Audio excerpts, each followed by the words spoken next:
दोस्तों, एक नौजवान सरकारी स्कूल की महिला टीचर सुबह सुबह अपने घर का सभी काम निपटाकर 9 बजे स्कूल में पढ़ाने के लिए पहुंच जाती हैं। वह अपने हिंदी सब्जेक्ट का क्लास लेने लगती है। तभी उन्हें ध्यान में आता है कि आज जल्दी जल्दी में शायद वह गैस चूल्हे पर दूध को गर्म होता ही छोड़ आई है। वह क्लास में बच्चों को पढ़ाने लगी थी और क्लास ले रही थी। अब तुरंत घर को जा नहीं सकती थी, इसलिए वह स्कूल के ही एक चपरासी को बुलाती है और उसे अपने घर की चाबियां देते हुए कहती है कि शायद मैं आज अपने घर का गैस चूल्हा जलता हुआ छोड़ आए हैं। जल्दबाजी में मुझे याद ही नहीं रहा, तो क्या आप प्लीज मेरे घर जाकर चेक कर सकते हैं। तो दोस्तों, वह तुरंत घर की चाबी लेकर वहां से निकल जाता है। जब मैडम के घर पर पहुंचता है तो जले हुए दूध की स्मेल और धुएं से परेशान हो जाता है। लेकिन जब कुछ देर के बाद वह घर में इधर उधर घूमता है तो उसे मैडम के बारे में एक राज की बात पता चल जाती है, जिसे जानकर वह हैरान रह जाता है। दोस्तों, बहुत ही रहस्यमय और प्रेरणादायक कहानी है। आइए जानते हैं पूरी कहानी की सच्चाई इस वीडियो में। लेकिन वीडियो में आगे बढ़ने से पहले बस आप सभी से एक ही रिक्वेस्ट है कि आप हमारे YouTube चैनल को सब्सक्राइब कर लीजिए और वीडियो को भी एक लाइक कर दीजिए, जिससे कि मेरा भी हौसला बढ़ता रहे।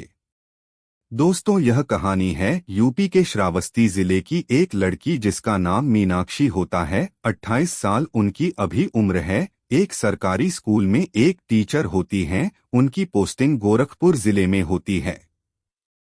जिस स्कूल में वह पढ़ाने के लिए जाती थी उससे करीब 5-6 किमी दूर एक कमरा किराए पर लेकर रहती थी और रोजाना अपने स्कूटी से स्कूल आया जाया करती थी।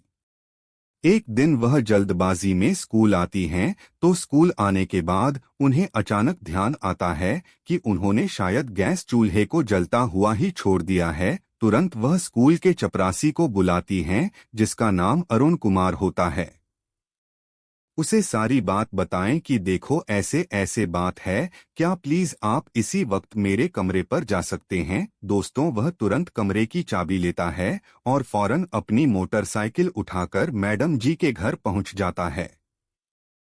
पहुंचने के बाद वह लॉक खोलता है और जैसे ही दरवाजा खोलकर अंदर घुसता है तो देखता है कि वाकई में रसोई में गैस चूल्हा जल रहा है।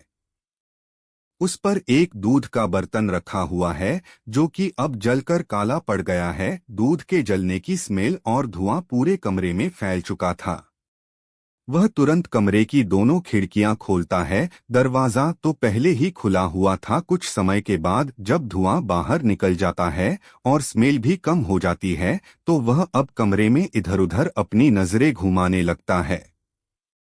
तो कमरे की कंडीशन को देखकर दंग रह जाता है। वह देखता है कि 50 से 60 हजार रुपए जिनकी तनख्वाह है, वह बड़े ही सिंपल तरीके से रह रही हैं। कमरे के एक कोने में सिंगल बेड पड़ा हुआ है, जिस पर एक पतला सा बिस्तर बिछा हुआ है। कुछ रोजमर्रा के पहने जाने वाले कपड़े टंगे हुए थे। एक लकड़ी की रेक बनी हुई है, जिसमें प्रसिद्ध लेखकों की कुछ किताबें रखी हुई है। अब वह उस दूध के बर्तन को देखता है तो बर्तन पूरी तरह से जलकर काला सिया हो चुका था।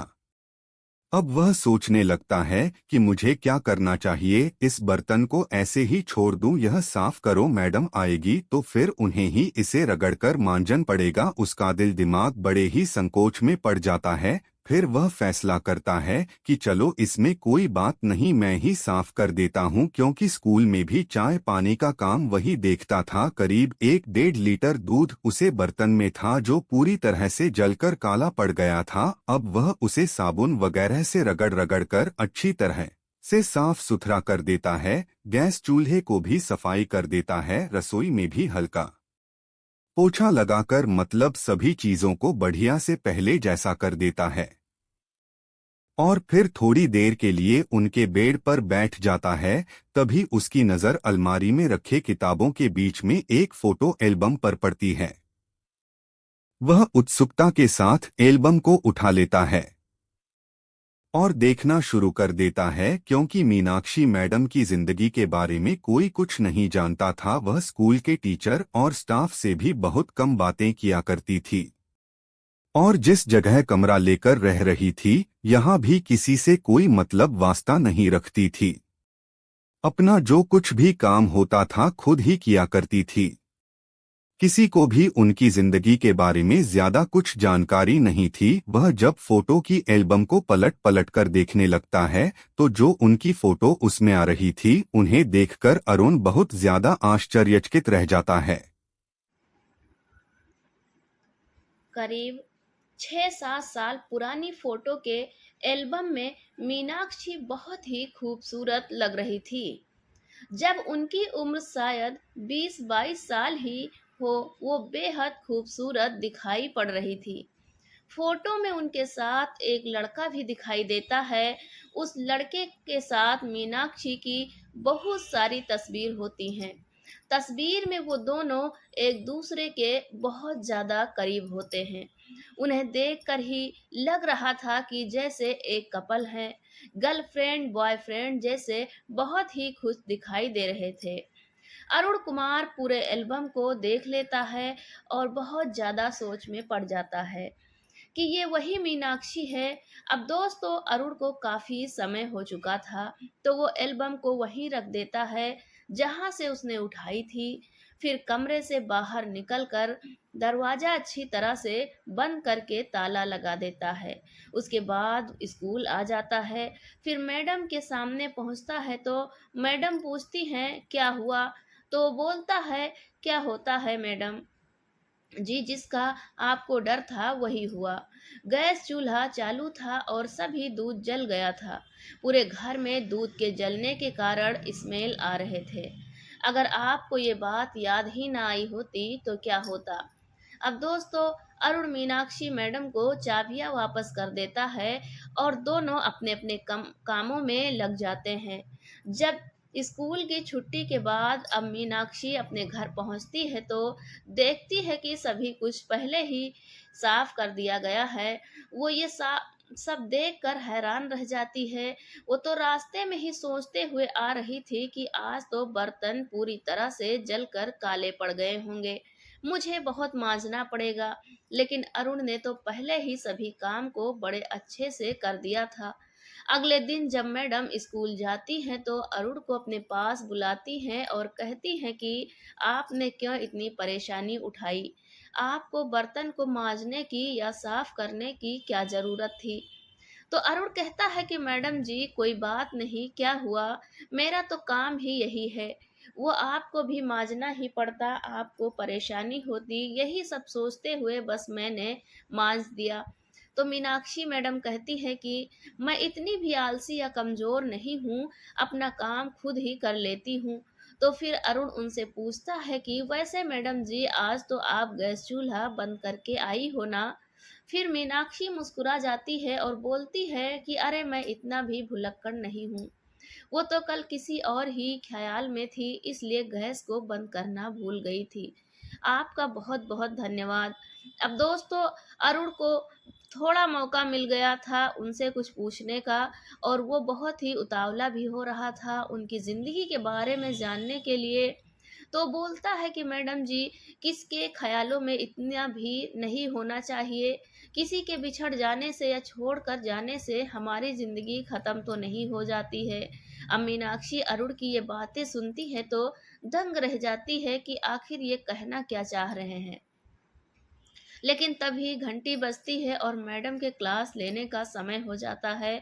वो अपनी क्लास में चली जाती हैं और अरुण भी अपने काम से निकल जाता है। लेकिन जब लंच टाइम होता है तो लंच के बाद की बेला मैडम की खाली होती है। वो क्लास टीचर भी थी तो अपना रजिस्टर और ऑफिस का काम भी किया करती थी। उन्हें एक कमरा भी मिला हुआ था। वो अपने कमरे में बैठी हुई अपना काम ही निपटा रही थी कि तभी जो अरुण होता है वो उन्हें चाय पानी पिलाने के लिए उनके कमरे में आ जाता है, क्योंकि उसका यही सब काम होता था। लेकिन वो आज काफ़ी डरा हुआ भी था। ये पता नहीं मैडम मेरे बारे में क्या सोचेंगी, क्या कहेंगी, क्योंकि सुबह जो मैंने उन्हें बात कही थी, कहीं उस बात से नाराज ना हो गई हो। फिर भी वो कमरे में जाता है और जैसे ही चाय पानी टेबल पर रख कर जाने लगता है तो मैडम उसे रोक लेती हैं और कहती हैं कि अरुण रुकिए और यहाँ कुर्सी पर बैठ जाइए, और पूछती हैं कि अब बताइए आप सुबह मुझे क्या कहना चाह रहे थे। मैं कुछ समझी नहीं थी और वैसे भी आप क्या ही जानते हैं मेरे बारे में। तो अरुण डरते डरते कहता है कि मुझे माफ करना मैडम, लेकिन कल आपकी वो पुरानी फ़ोटो की एल्बम देखी और उसमें मैंने आपको जिस तरह से देखा, आप बिल्कुल भी उस तरह से नहीं रहती हो, ऐसी बिल्कुल भी नहीं लगती हो। वो कहता है कि किसी के बिछड़ जाने से, किसी के दूर जाने से या छोड़कर चले जाने से हमारी ज़िंदगी ख़त्म तो नहीं हो जाती है। वो तो किसी और के साथ होगा और अपनी ज़िंदगी को बड़े अच्छे से एन्जॉय कर रहा होगा, और आप उनकी याद में इस तरह से रहती हैं, इतना उदास रहती हो। अब मीनाक्षी ये बात सुनते ही समझ जाती हैं कि अरुण उनसे क्या कहना चाह रहा है। दोस्तों, अब वो रोने लगती हैं और रोते हुए कहती हैं कि अरुण, काश कि वो मुझे भूल ही गया होता, वो किसी और के साथ ही अपनी ज़िंदगी को अच्छे से एन्जॉय कर रहा होता। लेकिन यही हमारे बीच इस दुनिया में होता तो मुझे इस बात की बहुत खुशी होती। जब अरुण को ये बात पता चली तो उसके पैरों तले ज़मीन खिसक जाती है, क्योंकि वो पूरी तरह से समझ चुका था कि जो लड़का उनके साथ एल्बम में फ़ोटो में था, उनका दोस्त या जो कुछ भी था, उसकी शायद डेथ हो चुकी है। मीनाक्षी रो रही थी। अरुण घबरा जाता है, फिर पानी का गिलास उनके हाथ में देता है और कहता है, मैडम, आई एम सॉरी। मुझे बिल्कुल भी अंदाज़ा नहीं था, आप अपने आँसुओं को साफ कर लीजिए और पानी पीजिए। मुझे इस तरह से बात नहीं करनी चाहिए थी। दोस्तों, वो पानी पीती है और खुद को सँभालती है, फिर कहती है कि इसमें तुम्हारी कोई गलती नहीं है, लेकिन देखना मैं भी एक दिन इस दुनिया से चली जाऊँगी। मुझे उनकी बहुत याद आती है, मैं उन्हें भूल नहीं पा रही हूँ। मैं उनके बिना जी नहीं सकती। इतना कहकर वो एक बार फिर से रोने लगती है। अरुण उन्हें दिलासा देकर चुप कराता है और कहता है कि मैडम, ईश्वर ने इस संसार में सिर्फ आपको ही ये दुख नहीं दिया है, इस संसार में और भी ऐसे लोग हैं जिन्हें इससे भी ज़्यादा दुख मिला हुआ है। आप मुझे ही देख लीजिए, जब मेरी शादी हुई थी तो बेहद खूबसूरत मेरी बीवी थी, उनसे मुझे 2 बच्चों की खुशी भी मिली, सब कुछ बहुत ही बढ़िया से चल रहा था। लेकिन एक बार मैं अपने बीवी बच्चों को लेकर देहरादून गया हुआ था और अचानक हमारे कार का एक्सीडेंट हो जाता है, जिसमें मेरी पत्नी और दोनों बच्चों की मौत हो गई। इत्तेफाक से मैं बच गया। ईश्वर से बस यही पूछता रहा कि उसने मुझे अकेला क्यों छोड़ दिया, उसी हादसे में मेरी जान क्यों नहीं चली गई। 3 साल बीत चुके हैं। इस बात को आज भी मैं ईश्वर से बस एक ही सवाल करता हूँ कि उसने आखिर मुझे जीवित क्यों रखा, लेकिन कोई जवाब आज तक कहीं से नहीं मिला। दोस्तों, जब मीनाक्षी अरुण की यह दुख भरी कहानी सुनती है तो वो और भी ज़्यादा भावुक हो जाती है, क्योंकि उनका भी जो दोस्त था, जिनका नाम उज्जवल होता है। मीनाक्षी की जब नौकरी लगी थी तो वो लद्दाख घूमने के लिए अपने घर वालों से परमिशन लेती है और उज्जवल के साथ लद्दाख घूमने के लिए जाते हैं, क्योंकि दोनों की शादी भी होने वाली थी। दोनों कॉलेज के समय से एक अच्छे दोस्त थे, तो वो घर वाले भी राजी हो जाते हैं और वो दोनों लद्दाख घूमने के लिए चले जाते हैं। लेकिन पहाड़ पर गाड़ी के साथ में भयंकर रूप से एक्सीडेंट हो जाता है और इसी हादसे में उज्जवल की भी डेथ हो जाती है। मीनाक्षी को किसी तरह से बचा लिया जाता है, उसको ज़्यादा चोट नहीं आती है। अब दोस्तों, दोनों की ही कहानी एक जैसी थी, तो दोनों ही एक दूसरे को चुप कराते हैं, हिम्मत देते हैं और एक दूसरे का हौसला बढ़ाते हैं, और उस दिन के बाद से दोनों का ही अपनी ज़िंदगी के प्रति नज़रिया, उनकी सोच बदल जाती है। जो मीनाक्षी होती है, उनकी फैमिली में 2 भाई और एक छोटी बहन भी है। सभी लोग पढ़े लिखे होते हैं। मीनाक्षी की फैमिली ने उसे बहुत समझाने की कोशिश की कि बेटा अब तुम कोई दूसरा लड़का देखकर अपनी शादी को कर लो। लेकिन वो उज्जवल को अभी तक भूल नहीं पाई। और इधर जो अरुण कुमार था, उनके भी परिवार वाले परेशान थे कि ऐसे अकेले हमारे बेटे की जिंदगी का क्या होगा। दोस्तों, अरुण की उम्र अब 30 साल की थी।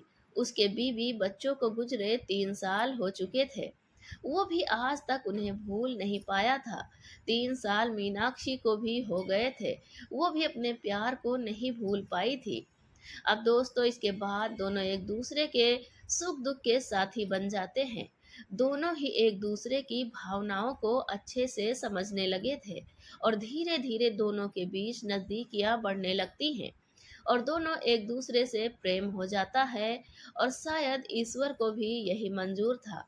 दोनों अपनी अपनी जिंदगी से भटके हुए थे, लेकिन ईश्वर की कृपा से दोनों को फिर से जीने का सहारा मिल जाता है। 2-3 साल प्रेम प्रसंग चलने के बाद ये शादी करने का फैसला करते हैं। उनके परिवार वाले भी बहुत खुश थे। उनके बच्चे फिर से अपनी जिंदगी को आबाद कर रहे हैं। भले ही अरुण एक चपरासी था और मीनाक्षी हिंदी की एक जानी मानी टीचर थी, लेकिन दोस्तों दोनों के विचारधारा मिली और एक दूसरे से प्रेम हुआ। शादी भी कर ली। 2 साल बाद उनके घर में एक बहुत ही खूबसूरत बच्ची का जन्म भी होता है।